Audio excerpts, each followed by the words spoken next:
오늘의 말씀의 제목은 바울의 행복론 제 첫 번째 시간이 되겠습니다. 빌보서의 마지막을 이제 바울의 행복론이라는 그런 시리즈로 좀 마무리하기를 원합니다.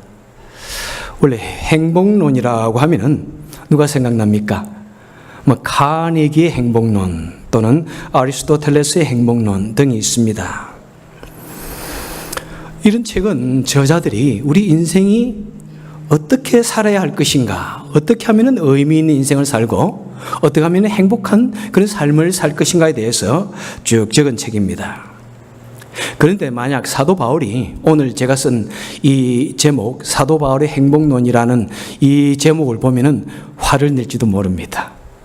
왜요? 사도 바울은 사람들이 이 땅에서 어떻게 행복하게 살아야 되는 데 대해서 말한 적이 없습니다.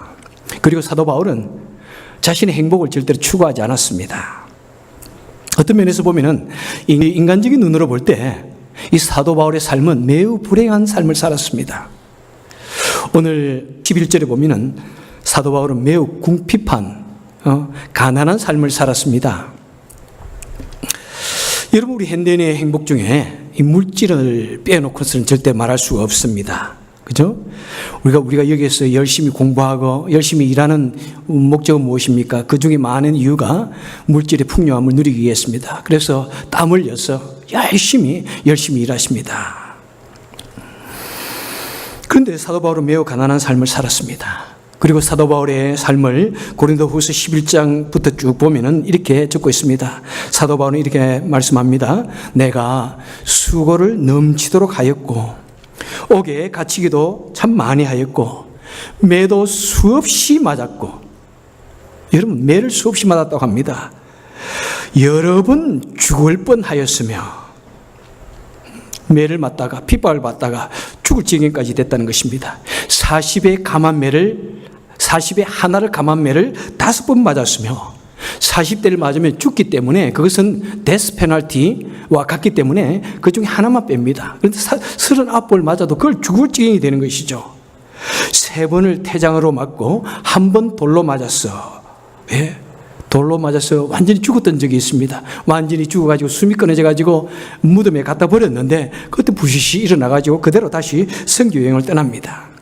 3번 파선을 당해가지고 배를 타고 가다가 파선을 당해가지고 일주야를 완전히 어둠 속에 깊음 위에 그냥 떠돌아다녔다고 이렇게 말씀합니다.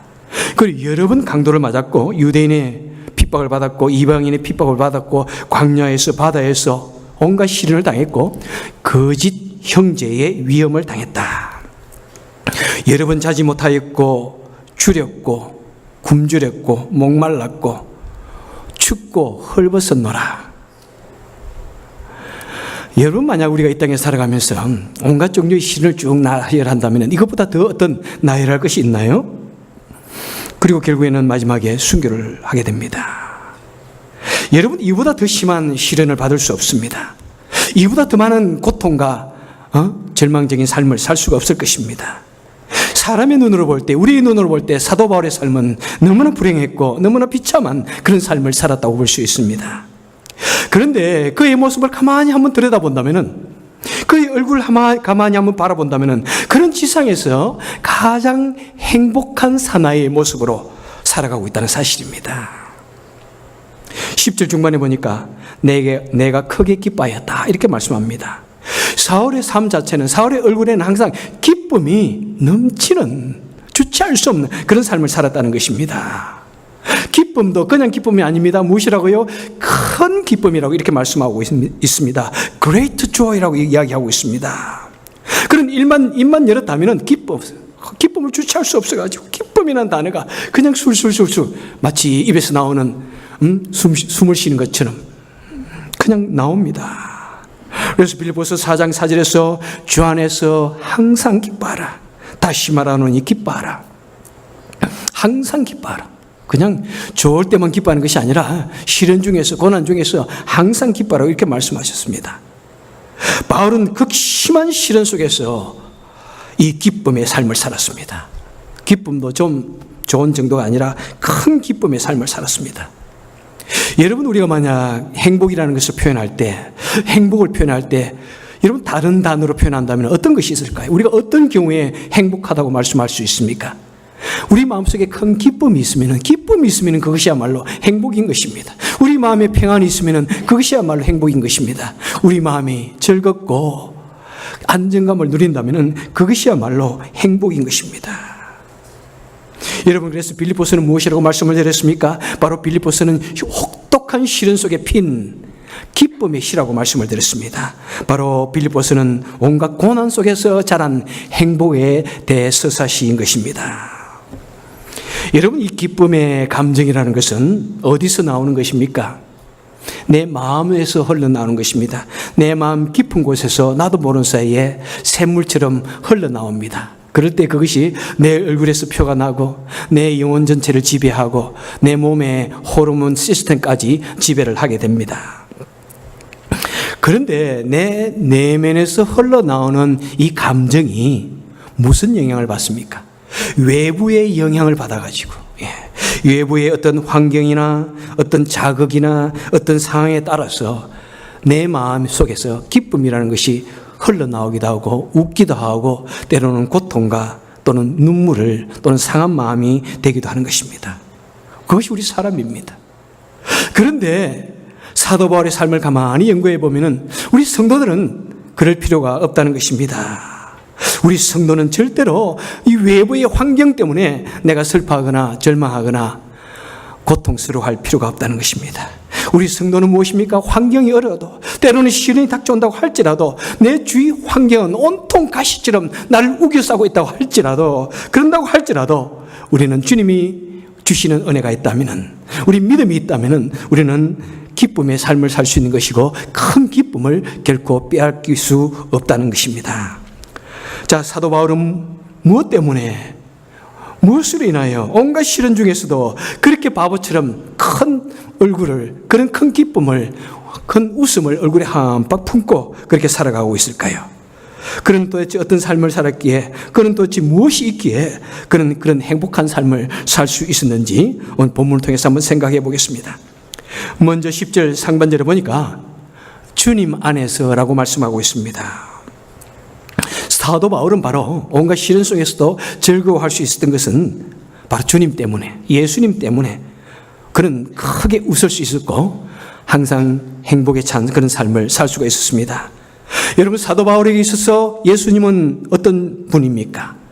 예수님이란 누구입니까?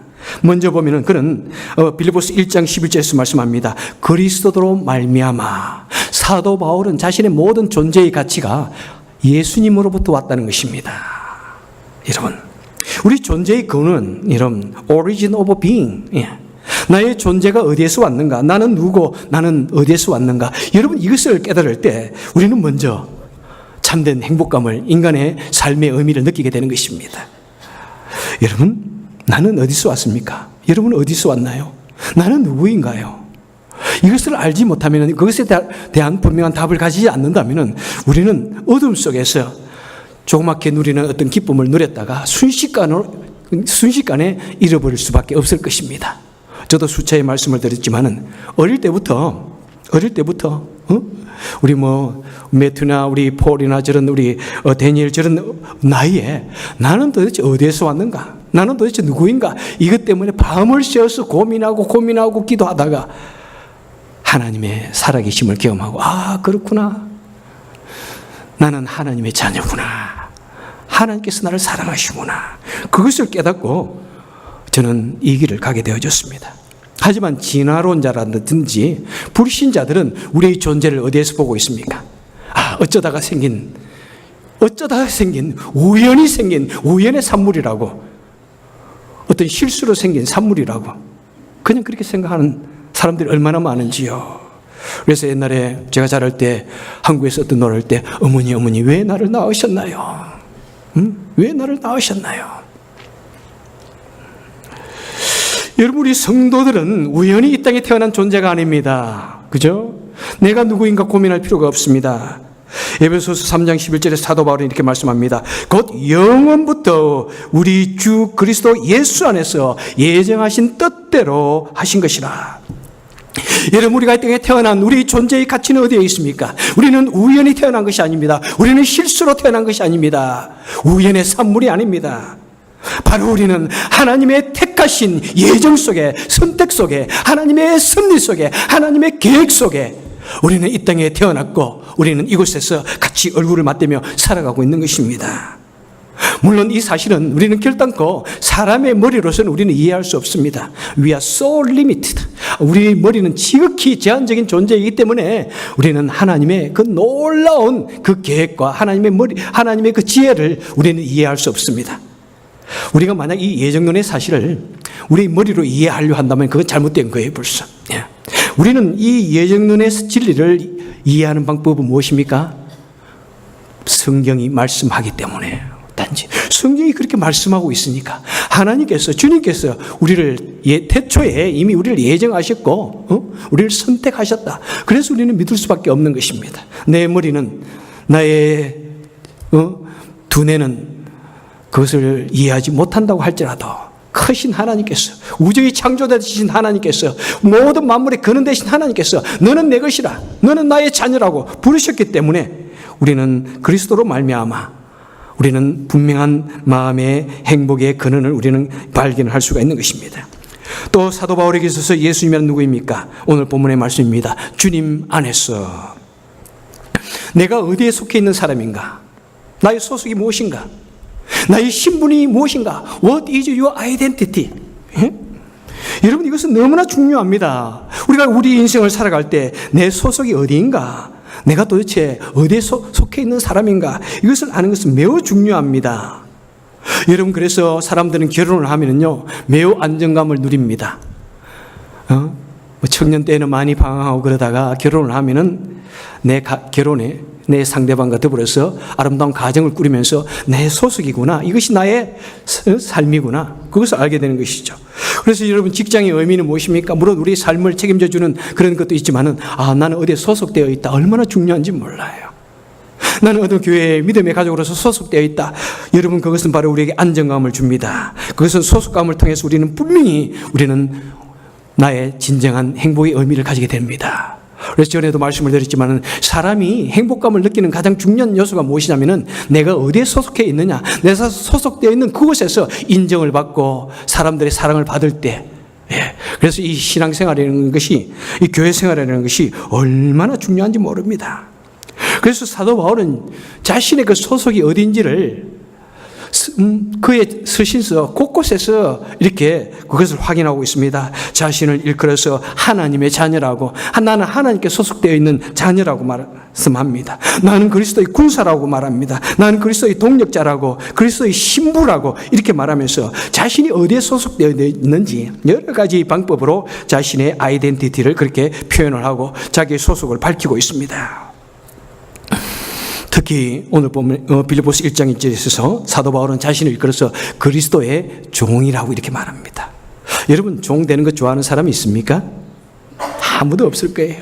종이 된다는 것은, 남에게 노예로 산다는 것은 절대로 좋은 일이 아닙니다. 그런데 사도 바울은 자신이 노예로서, 예수 그리스도의 노예로서 살아간다는 이 사실을 무엇보다도 가장 중요하게 생각하고 자신은 그리스도의 종으로서 산다고 이야기합니다. 자신은 왕으로 사는 것이 아니라, 부자로 사는 것이 아니라, 권력자로 살아서 행복한 것이 아니라 그리스도의 종으로 살기 때문에 자신은 너무나 행복하다고 이렇게 말씀하고 있습니다. 여러분, 이 소속감을 분명히 누리시길 바랍니다. 그래서 우리 교회의 교육 목표도 무엇입니까? What is your identity? 너의 뿌리가 무엇이냐? What is your root? 우리는 하나님의 자녀다. 우리는 영원한 나라의 창조주 하나님의 자녀고, 또 우리는 코리안 아메리칸, 우리 부모의 뿌리를 통해서 태어난 자녀다. 이 사실을 우리 자녀 속에 분명히 심어주는 것이 얼마나 중요한지 모릅니다. 그것을 심어주지 않으면 우리 자녀들이 고등학교 졸업하고 나면 다 교회를 떠납니다. 이 교회가 자기들의 교회인데, 이 교회에서 자기들이 자랐는데 뭔가 좀 불편하다고 그냥 고등학교를 졸업하고 나면 다 대학교 가면은 한국 교회를 가지 않습니다. 영어 잘한다고 미국 교회 갑니다. 여러분, 그것은 내 아를 키워준 그 교회에 대한 배신입니다. 여러분, 그건 정말로 나는 그런 것을 보면 너무나 가슴이 아파요. 여러분, 앞으로 이 10년 후에 우리 교회가 이 지역사회 속에서 과연 어떤 모습이 있을까 생각하면 좀 두렵기도 합니다. 과연 이 10년 후에 우리 교회가 존재할까? 여러분, 우리가 다 우리 자녀들이 자라가지고 대학교 가가지고 미국 교회 가고 그냥 미국 교회 편안하게 자신을 숨겨버리면은 우리 한국 교회가 어떻게 존재할까? 여러분, 저는 두렵습니다. 그래서 저는 끊임없이 우리 자녀들에게 이 한국 교회로서 코리안 아메리칸의 이 뿌리를 아이덴티티를 심어줄 것입니다. 그래서 그런 페스티벌 이런 걸 통해 가지고 우리 어릴 때 자랐던 그 꿈들을 마음속에 계속 키워줄 것입니다. 그래서 아름다운 꿈을 가지고 내가 내 교회, 나에게 꿈을 심어줬던 그 교회, 그 속에서 소속되어져서 내가 그 빚을 갚아야지 하는 그런 마음을 심어줄 것입니다. 예. 만약 우리 자녀들이 그것을 생각하면서 이 지역으로 다시 돌아와서 우리 교회에서 장로가 되고 집사가 되고 권사가 된다면 얼마나 좋을까요? 목사가 된다면 얼마나 좋을까요, 여러분? 여러분, 정말 우리는 우리 교회에 소속되어 있다는 것, 지나치게 물론 어떤 민족주의자로서 그런 것을 말하는 것 아닙니다. 그 다음에 사도 바울에게 있어서 예수님은 누구입니까? 3장 7절에 보니까 나는 그리스도를 위하여 산다고 이렇게 말씀합니다. 내가 살아가는 삶의 목적이 무엇인가? What is the purpose of your life? 나의 삶에 나는 무엇을 위해서 부름을 받았는가? 나의 소명이 무엇인가? What is your calling? 예? 사람이 왜 살아갑니까, 여러분? 이 땅에 살아가는 목적이 무엇입니까? 내가 살아가는 나의 삶의 목적을 우리는 분명히 알 때 우리 삶의 의미가 있는 것입니다, 여러분. 사도 바울은 온갖 시련 속에서도 그가 담대하게 살 수 있었던 건 무엇입니까? 하나님께서 나를 부르셨다, 이방인의 사도로 부르셨다는 이 콜링이 너무나 분명했기 때문에 온갖 종류의 시련과 고난 속에서도 그는 그것을 이길 수가 있었던 것입니다. 여러분, 시련을 생각할 때마다, 고통을 당할 때마다 자신의 부름받은 것을 생각하면서 다시 힘을 얻을 수 있었던 것입니다. 그래서 나는 이 땅에 살아가는 것이 내가 나를 위해서 사는 것이 아니라 그리스도를 위해서 살아간다.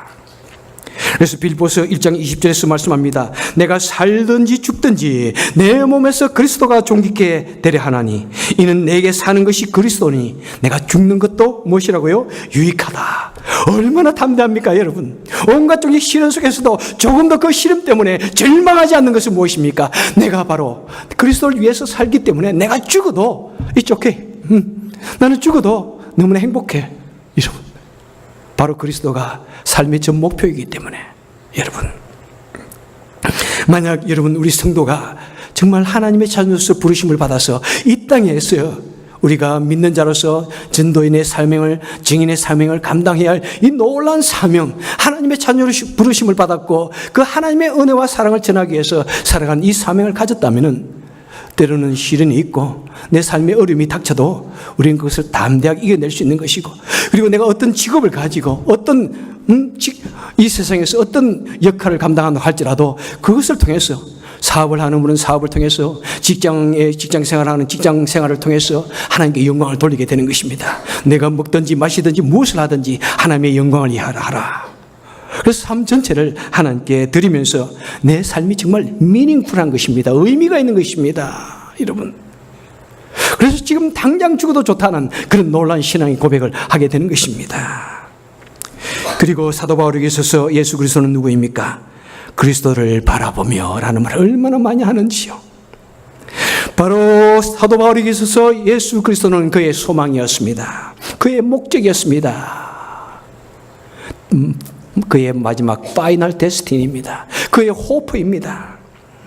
여러분, 우리 사람에게 있어서 이 소망이라는 것, 이것이 우리를 살아가게 하는 힘입니다. 때로는 어떤 절망적인 상황을 만날 때 나에게 소망이라는 것이 딱 끊어지면은 여러분 살고 싶지가 않은 거예요. 여러분 살고 싶지 않은 거예요.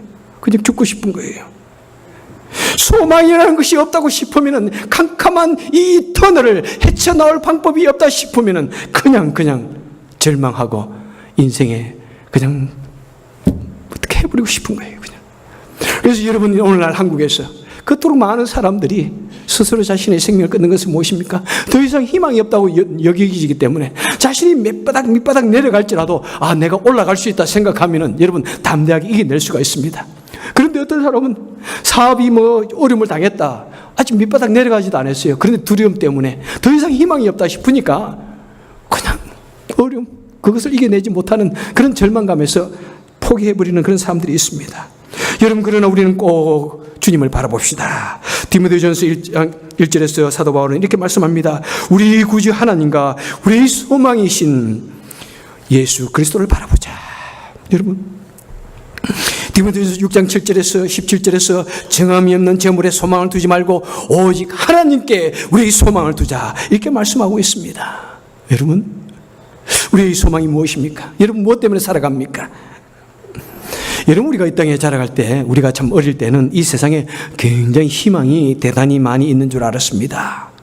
의학이 발달하고요, 경제가 발달하고요, 과학이 발달할 때, 이 세상이 얼마나 살기 좋은 세상으로 변해가고 있는지요. 정말 이러다가는 우리가 영원히 살겠다, 200살, 300살까지 살겠다, 이런 생각도 합니다. 그리고 여러분, 의학이 발달되어져서 많은 질병을 고치기도 합니다. 참 요즘에는 그 의학의 발달이 얼마나 대단한지요. 정말 어떤 의미에서는 신적인 그런 수준까지 이르렀다고 볼 수 있겠죠. 여러분, 완전히 교통사고를 당해가지고 완전히 절망적인 사람도 살려놓습니다. 암이 온몸에 퍼져가지고 도저히 소생할 수 없는데도 살기도 하고요. 정말 수술해가지고 온몸을 완전히 해체했는데도 그래도 살아납니다. 사람이 죽어가지고 다시 완전히 띠하고 완전히 그 숨이 끊어졌는데 다시 살려놓습니다. 놀랍습니다. 그래서 우리 수명이 얼마나 길어졌는지요. 그럼에도 불구하고 이 세상에 수많은 악질적인 그런 질병들이 계속 나타납니다. 그죠? 무서운 전염병이, 옛날에 알지 못했던 생전치 없는 전염병들, 질병이 나타납니다. 우리가 오래 산다고 해서 정말 세상이 너무나 좋아가지고 행복하게 느끼면서 그렇게 사는 것 같지도 않습니다. 수명은 길어졌지만은 올해 삶의 질은 그렇게 좋아졌다고 볼 수 없는 것 같습니다. 그리고 이 세상이 갑자기 얼마나 여러 가지 흉흉한지요. 언제 어디에서, 내 주위에서 갑자기 폭탄이 터질지 모르고 갑자기 총알이 날아올지 모르는 그런 흉흉함 속에서 마음에 좀 두려움을 가지고 삽니다. 여러분, 그런 이 세상을 바라보면서 사도 바울은 말씀합니다. 이 세상에 소망을 두지 말라. 오직 하나님께 소망을 두라. 그래서 사도 바울의 마지막 데스티니는 어디입니까? 천국입니다. Heaven. 왜 그렇습니까? 바로 천국에 주님이 계시기 때문에. 내가 천국에 가서 그 만날 주님을 생각하면서, 그는 이 땅의 소망보다도 내가 마지막 주님 앞에 가서 영원한 삶, 이터널 라이프를 우리는 생각하면서 그 속에서 누리게 될 그 놀라운 축복을 생각하면서 이 땅에서의 그 삶을 그렇게 너무 중요시하게 생각하지 않습니다. 그래서 이 땅에서 때로는 어려움을 당한다고 할지라도 덤덤하게 그건 that's okay. That's okay.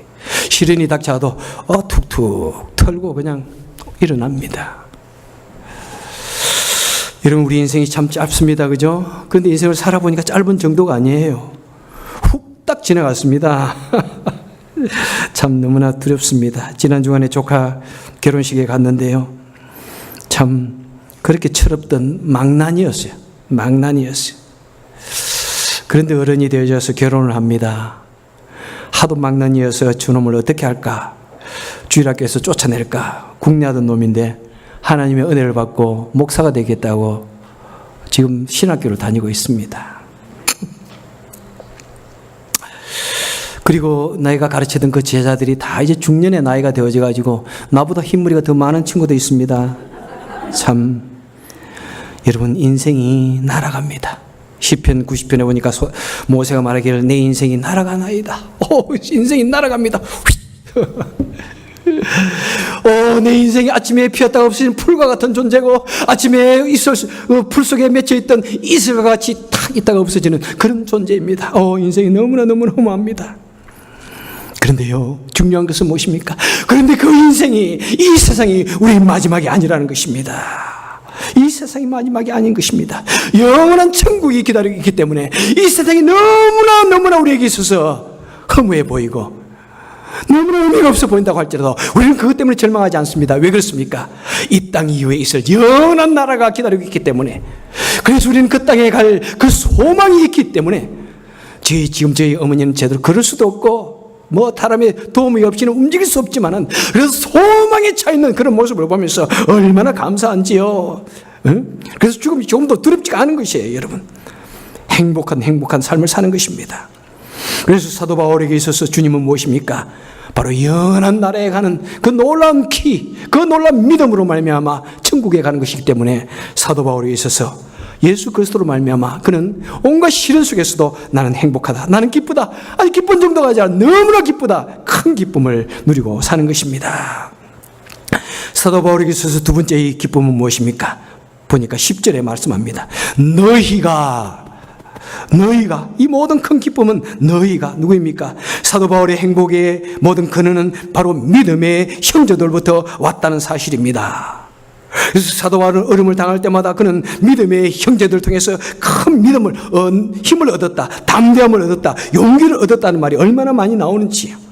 데살로니가전서 2장 19절에 보니까 사도 바울은 이렇게 말씀합니다. 우리의 소망이나 기쁨이나 자랑의 면류관이 무엇이냐? 그의 강림하실 때 우리 주 앞에 서 있는 너희가 아니냐? 이렇게 말씀합니다. 자신 속에 있는 이 놀라운 소망과 기쁨, 이 자랑은 바로 성도들, 믿음의 사람들, 주위에 있는 믿음의 식구들 때문이라고 자신은 이 모든 시련을 이길 수 있다고 말씀합니다. 사도 바울의 기쁨의 원천이 바로 위로부터 오시는 예수 그리스도의 그 능력이었다면 바로 이 땅에서는 믿음의 가족들을 통해서 주시는 기쁨으로 말미암아 온갖 시련을 이기고 행복한 사나이로 남을 수 있었다는 사실입니다.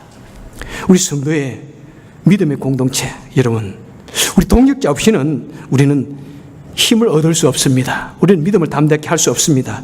혼자서는 결단코 우리의 믿음을 키울 수가 없습니다, 여러분. 어떤 사람들은 어려움을 당해가지고 그래요, 교회는 더 이상 나가지 않고 혼자 믿음 지키겠다는데 no way. 절대로 그것은 가능한 이야기가 아닙니다. 여러분, 그래서 우리는 꼭 이 교회 생활이 필요합니다.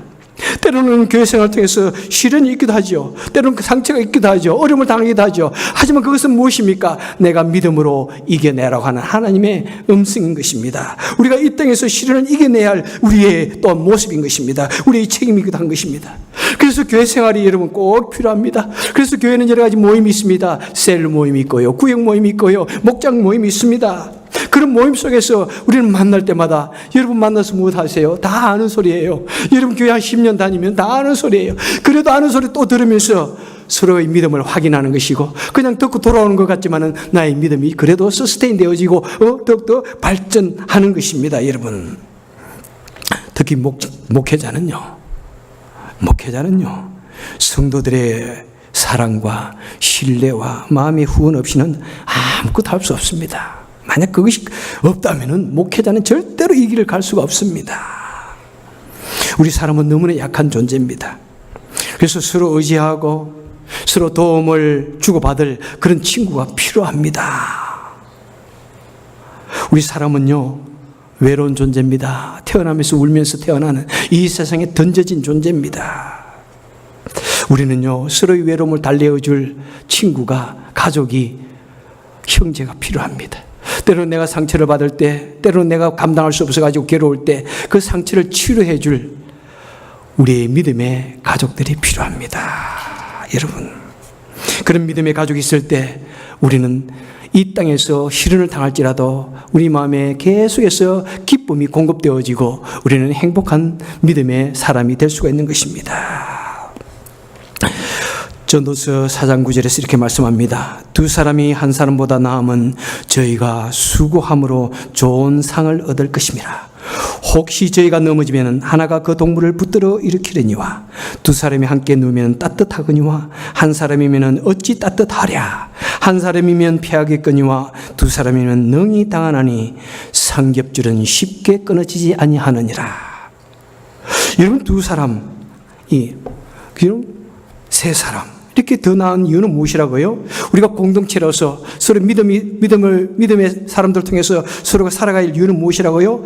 같이 더불어 살아가면 좋은 결과를 얻는다는 것입니다. 그리고 어려움을 당할 때 친구의 도움으로 일으킴을 받을 수 있고, 그리고 힘을 내어서 이길 수 있다는 것입니다.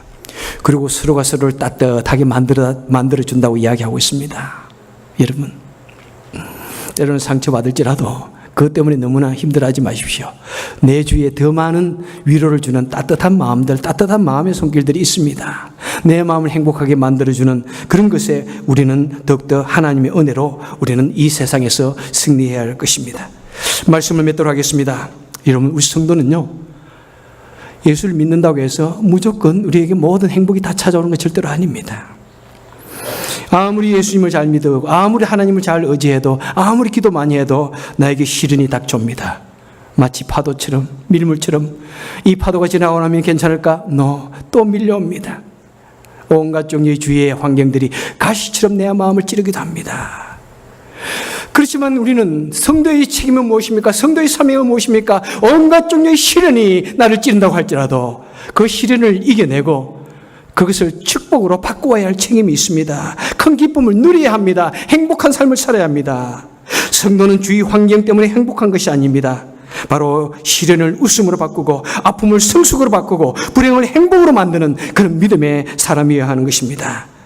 큰 기쁨, 모든 참된 행복은 바로 예수 그리스도를 통해서입니다. 하나님께서 우리 기쁨의 근원이십니다. 시련을 당할지라도 만유보다 크신 하나님, 모든 사물을 모든 것을 운행하고 계시는 그 하나님으로 말미암아 우리에게 주어진 시련들을 넉넉히 이기고 행복한 삶을 사시길 바랍니다.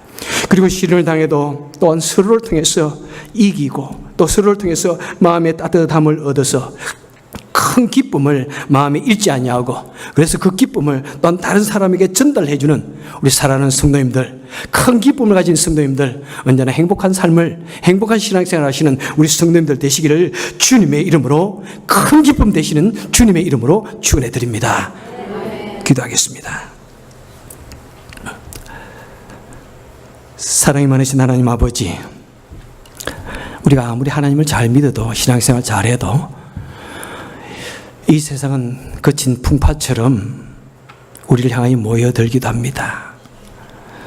때로는 내가 필요한 것, 또 내가 계획하는 것 잘 되지 않을 때도 있습니다. 때로는 내 기도가 응답되지 않는 것 같습니다. 때로는 열심히 살았지만은 주위를 향해서 상처를 받기도 합니다. 하나님, 하지만은 우리에게 믿음을 주옵소서. 하지만 우리에게 큰 기쁨을 주옵소서. 온갖 시련을 이기되 담대히 이기고 넉넉히 이길 수 있는 믿음을 주시옵소서. 내 마음속에 예수 그리스도로 말미암아 이 모든 시련을 넉넉히 이기고 서로를 통해서 큰 기쁨을 누리는 우리 사랑하는 모든 성도들 될 수 있도록 주의 은혜 베풀어 주옵소서. 예수님 이름으로 간절히 기도합나이다. 아멘.